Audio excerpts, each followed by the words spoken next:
हरे कृष्ण दोस्तों, मैं हूं अनुज शर्मा। वृंदावन से थोड़ा सा दूर एक झील है, मानसरोवर झील, पूर्व दिशा में। उससे 2 कोस दूर एक गांव है, माट गांव। माट गांव में एक बच्ची रहती थी, लक्ष्मी। उसकी मां बहुत कम उम्र में बैकुंठवास हो गई थी, तो पिता ने दूसरी शादी कर दी। अब लक्ष्मी को मां का प्यार मिल नहीं रहा था। मां सौतेली थी और पिता दूसरी मां के साथ इतना मग्न था, उसे बेटी का ध्यान ही नहीं रहता था। तो एक किस्म से लक्ष्मी अनाथ हो गई। ठाकुर जी की अनन्य भक्त थी। लक्ष्मी जब छोटी थी तो उसने अपनी मां को भगवान की आराधना करते हुए देखा। मां भी ठाकुर जी की अनन्य भक्त थी, इसलिए लक्ष्मी के अंदर वो संस्कार आए। ठाकुर जी को बेहद प्यार करती थी। देखती थी कि सब लोग वृंदावन जाते हैं। जब भी कोई तीज त्योहार आता है, सब वृंदावन जाते हैं। कभी एकादशी, कभी पूर्णिमा, कभी अमावस्या, सब लोग वृंदावन जाते हैं। इसकी जो नई मां थी, वो और इसके पिता भी वृंदावन जाते थे, लेकिन लक्ष्मी को कोई साथ लेकर नहीं जाता था। मन में बड़ा इसको लगता था कि मैं कब वृंदावन जाऊंगी, मुझे कब ठाकुर जी बुलाएंगे। कभी कभी वहां सत्संग होते थे, उस सत्संग में, कीर्तन में अपने मां बाप से पूछकर चली जाती थी, वो भेज देते थे। सत्संग सुनती, भगवान के किस्से सुनती, भगवान के प्रसंग सुनती, उनकी लीलाएं सुनती। मन बड़ा गदगद होता था। मन में एक ही आस थी, मैं कब बाके बिहारी से मिलूंगी, कब मैं ठाकुर से मिलूंगी। तो उन सहेलियों के पास बैठती जो वृंदावन जाकर के आते थे, उनसे किस्से सुनती थी कि कैसे हैं बाके बिहारी, कैसा है वृंदावन। हालांकि वृंदावन बहुत दूर नहीं था। ऐसा होता है, बहुत सारे लोग ऐसे हैं जो वहां पास रहते हुए भी ठाकुर के पास नहीं गए होंगे, क्योंकि यह भाग्य की बात है, सौभाग्य की बात है। और जिस समय की यह कथा है, जिस समय का यह प्रसंग है, उस समय लड़कियों पर, महिलाओं पर हमारे समाज के अंदर थोड़े प्रतिबंध भी ज्यादा होते थे। अकेली बच्ची को कहीं कोई भेजता नहीं था। लक्ष्मी अब बड़ी हो गई थी, विवाह योग्य हो गई थी, तो इसके पिता इसके लिए लड़का तलाश कर रहे थे। लड़का तलाश कर रहे थे, बहुत जगह लड़का ढूंढा और लड़का मिला वृंदावन में। लड़के का नाम नारायण। जैसे ही ये बात लक्ष्मी को पता लगी, लक्ष्मी बड़ी प्रसन्न हुई कि वाह, अब तो मैं वृंदावन जाऊंगी ही जाऊंगी। अब तो तय हो गया कि वृंदावन जाऊंगी। और लक्ष्मी की शादी हो गई। लक्ष्मी की शादी हो गई। लक्ष्मी तो इतने दिनों से इंतजार कर रही थी, विवाह होगा, वृंदावन जाऊंगी, मेरे ठाकुर से मिलूंगी। इस बीच लक्ष्मी ने कहीं यह सुना था कि ईश्वर से कोई ना कोई रिश्ता होता है, संबंध होता है, तो ईश्वर के ज्यादा करीब हो जाते हैं। तो लक्ष्मी को वो बात ध्यान आई। लक्ष्मी ये सोचती थी, क्या रिश्ता रखूं ठाकुर जी से, क्या संबंध रखूं। अब जब शादी वृंदावन में हो रही थी, तो लक्ष्मी ने बोला कि ठाकुर जी आज से मेरे देवर हैं। क्योंकि लक्ष्मी ने हमेशा ठाकुर जी की बाल लीलाएं सुनी थी, तो लक्ष्मी को लगता था ठाकुर जी छोटे से होंगे, सुंदर से होंगे, प्यारे से होंगे, तो आज से वो मेरे देवर हैं। अब जो बात कहनी होगी मेरे देवर को बोल दूंगी, जो काम करना होगा देवर को बोल दूंगी। तो ठाकुर जी को देवर रूप में माना। शादी होकर वृंदावन आई। बहू को देखने बहुत सारे लोग आते हैं, उसे देखने भी बहुत सारे लोग आए। 1 या 2 दिन बाद वापस अपने घर जाना होता है। वापस अपने घर चली गई। इनके गांव से और वृंदावन के बीच में ये मानसरोवर झील पड़ती थी, जहां राधा रानी का मंदिर है।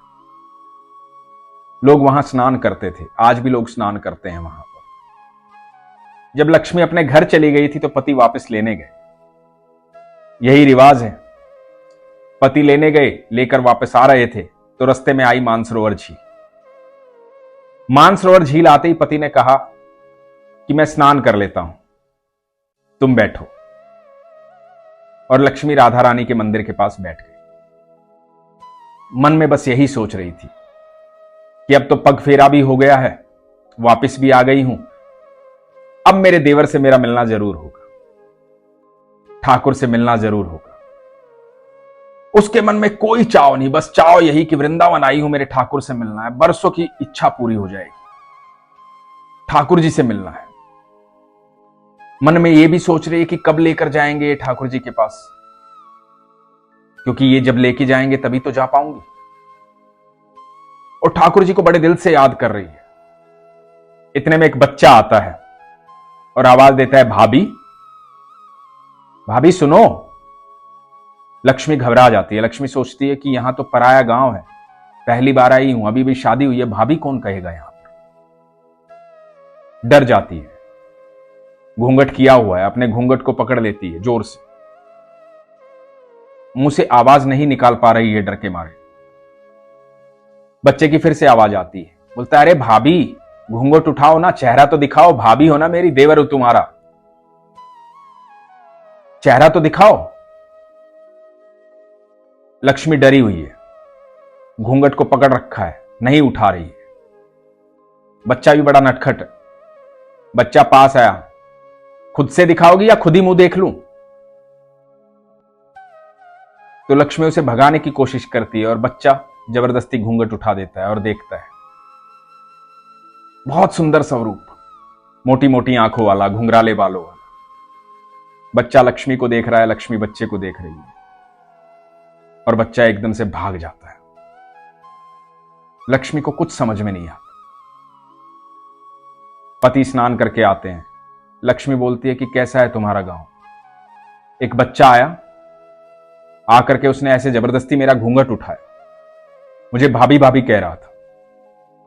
पति बोला, अच्छा ऐसी बात है। पति को गुस्सा आया। पति ने कहा कि आज के बाद वो लड़का कहीं दिखाई देना, मुझे बताना, छोड़ूंगा नहीं मैं उसे। गांव के बच्चे ऐसे ही होते हैं, कोई बात नहीं, चिंता मत कर। लक्ष्मी पति के घर चली गई। पति पत्नी जब घर पहुंचे, अगले दिन की सुबह हुई तो लक्ष्मी की सास ने अपने बेटे से कहा कि बेटा अब शादी हो गई है, बहू घर आ गई है, तो बाके बिहारी के दर्शन तो कराओ, ठाकुर जी से तो मिलाओ, बहू को लेकर के जाओ। लक्ष्मी ने बड़ा सा घूंघट निकाला हुआ है, पति के साथ ठाकुर जी के मंदिर जाती है। मन ही मन बहुत खुश है, अपनी खुशी किसी को नहीं बता रही है, मन ही मन बहुत खुश है। बस मन में सोच रही है कि जल्दी से जाऊं, जल्दी से पहुंचूं ठाकुर जी के पास, ठाकुर जी को देखना है। आज तो इतने दिन हो गए ये सोचते सोचते, कैसे है मेरे ठाकुर जी, आज तो बिहारी जी को देखना है, आज मेरे देवर ने बुला ही लिया है मुझे, बस जल्दी से पहुंचूं। घूंघट में है, कुंज की गलियों से होती हुई बिहारी जी के मंदिर पहुंचती है। मन ही मन बहुत सारी कल्पनाएं हैं, आनंद में है, खुश है, एकदम प्रसन्न है, बरसों की इच्छा पूरी होने वाली है। मंदिर के अंदर पहुंचती है, ठाकुर जी के सामने पहुंचती है, सोच रही है घूंघट उतारूं ना उतारूं, मन बहुत है उतारने का, ठाकुर जी को देखने का, पर यह डर है पति डांट ना दे, क्योंकि ये रिवाज है, यहां कोई लोग देख ना ले, इसलिए घूंघट उतार नहीं रही है। इतने में पति कहते हैं कि अरे ठाकुर जी के सामने खड़ी हो, घूंघट उतारो, ठाकुर जी को देखो अपनी आंखों से, और ठाकुर जी भी तो तुम्हें देखेंगे। और लक्ष्मी घूंघट उठाती है, जैसे ही बाके बिहारी को देखती है स्तब्ध हो जाती है, देखती रह जाती है। उसे बाके बिहारी का विग्रह नहीं दिखाई दे रहा, उसे वो बच्चा दिखाई दे रहा है जिसने आके कहा था, अरे घूंघट तो उठाओ भाभी, मुझे देखना है तुम्हें। वो बच्चे को देखती है और जोर से चिल्ला पड़ती है, देखो मैंने तुम्हें कहा था ना एक लड़का आया था, यही है वो लड़का, ये देखो ये देखो, ये सामने खड़ा हुआ, यही वो लड़का है, इसने मेरा घूंघट उठाया था। और मंदिर के आसपास के लोग भी देखने लग जाते हैं। वो बिहारी जी की तरफ उंगली करके कह रही है, यही है वो लड़का, पहली बार बिहारी जी के मंदिर आई है। पति बोलता है कि ठाकुर जी तुमसे मिलने आए थे, जब मैं स्नान कर रहा था ठाकुर जी तुमसे मिलने आए थे। लक्ष्मी बोलती है ठाकुर जी हैं, और लक्ष्मी भाव विभोर हो जाती है, सबकी आंखों से अश्रु बह रहे। मेरा देवर मुझसे मिलने आया था, मैंने कहा था मुझसे मिलने आना, मुझसे वहीं पर मिलने आया था। मैं याद कर रही थी मेरे देवर को कि कब मिलूंगी कब मिलूंगी, ये तो मुझसे पहले मेरे पास पहुंच गया। ऐसे हैं ठाकुर जी, ऐसे हैं कन्हैया। मैं सच कहता हूं, विश्वास रखो बस, वो आपके आसपास हैं, आपकी एक आवाज पर आपके पास आएंगे क्योंकि आपके पिता हैं। जैसे मां की ओरनाल जुड़ी होती है ना बच्चे से, मां का संबंध होता है ना बच्चे से, वो संबंध है ठाकुर जी का हम सबसे, वो संबंध है राधा रानी का हम सबसे। यहां पृथ्वी पर हमें उस ओरनाल से अलग कर दिया जाता है, मां की ओरनाल से स्वतंत्र कर दिया जाता है, लेकिन जो ओरनाल हमारे और ईश्वर के बीच में बंधी हुई है ना, वो कोई अलग नहीं कर सकता, कभी अलग नहीं कर सकता, क्योंकि वो विश्वास की ओरनाल है। और जिस दिन विश्वास कमजोर होगा, शंका होगी, उस दिन ओरनाल टूट जाएगी। मैं सच कह रहा हूं आपसे, आपकी नाभि से उसकी नाभि तक एक संबंध जुड़ा हुआ है। हम सब उन्हीं की संतान हैं, हम सब उन्हीं के दिल में रहते हैं। हमारा गहरा संबंध सिर्फ ईश्वर से, सिर्फ और सिर्फ ईश्वर से। इसलिए हमेशा कहता हूं, अपने विश्वास को मजबूत रखो, अपना ख्याल रखो।